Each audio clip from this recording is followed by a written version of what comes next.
Hey guys, welcome back to the channel. On the 11th of April, Kernel rolled out a suite of new changes to their platform. These changes were numerous and significantly changed the value proposition of the Kernel brand, beyond just passive fund investing. I'm really excited about these changes and believe these are moves in the right direction to cement Kernel's position as a leader in New Zealand's investing ecosystem. Stay tuned to hear more about these changes and how they may possibly affect you. Now, if you haven't heard of Kernel before, it is a New Zealand-based investing platform founded in September 2019 that specialises in index fund investments. Simply put, they allow Kiwis to buy small pieces of businesses from around the world in a way that is simple and accessible to anyone, no matter how much you know about investing. Many well-known strategies to investing revolve around investing most of your portfolio in low-cost index funds, as opposed to just investing in a few leading names, much like what US-based YouTubers advocate.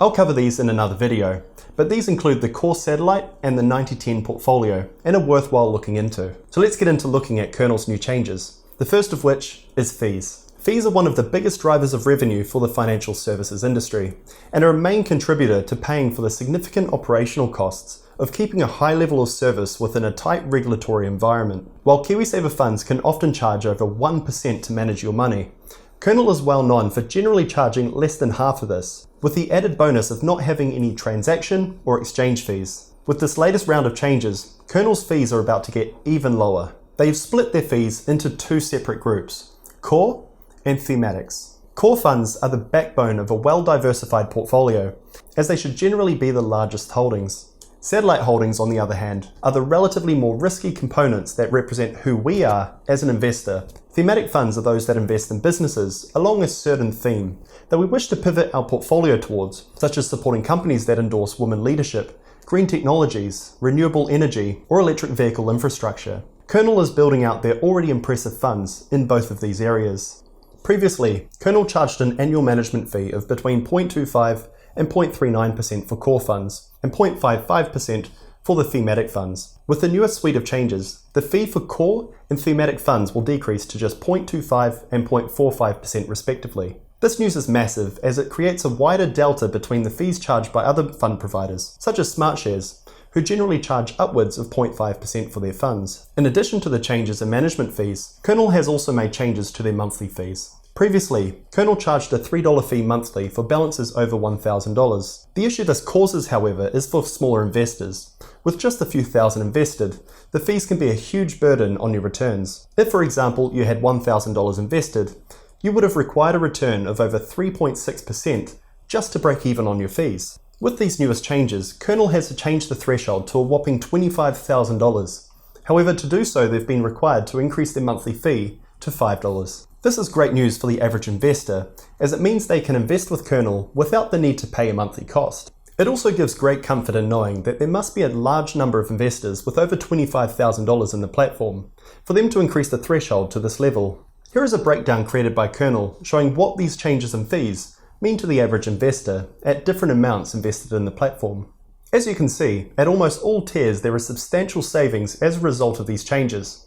So let's move on to the second change that Kernel has rolled out, and that is the launch of two new funds. Kernel partners with the financial powerhouse in the index fund industry, S&P Dow Jones Indices, to create their funds for New Zealand investors. In addition to their market-leading Dow Jones Industrial Average Index, tracking blue-chip American companies such as Coca-Cola and Ford, they also manage the much larger S&P 500 index that tracks America's largest traded companies, including Tesla, Apple, and Amazon. For the longest time, Kernel's range of funds didn't include anything US-centric.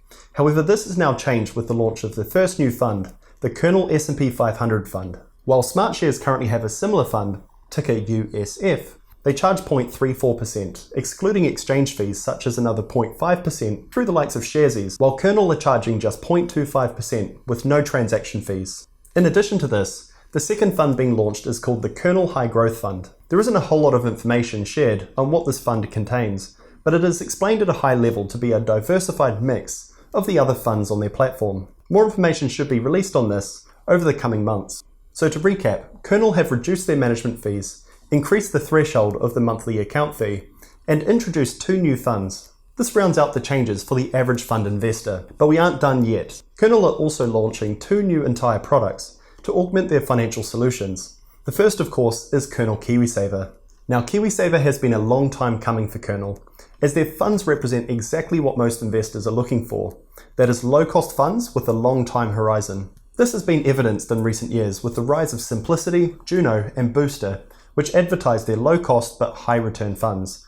And it isn't surprising for Kernel to join them, especially given their ability to tap onto their existing customer base and capitalize on the large account balances that Kiwis already hold in their Kiwisaver accounts. Kernel has released limited information on this so far, but they have made their plans pretty clear. Their initial offering to launch the product is their new Kernel High Growth Fund, which, as we discussed, is diversified among their other funds offered. You can also create your own mix, similar to the Auto Invest feature at present, by selecting the ratio you wish to invest in any of their existing funds. On their website, they also make note of their plans to roll out a number of other funds shortly, in addition to their High Growth Fund. So we can expect this to include lower risk balanced and conservative funds, or something similar to this. And finally, Kernel is also launching a new Save product, which comes in two forms, one being similar to a term deposit, and the other being similar to a savings account. The first product they're leading with is called Notice Saver, which offers investors a return of 1.4%. with advance notice of 34 days being required should you wish to withdraw your money. This means it is essentially a term deposit for about a month.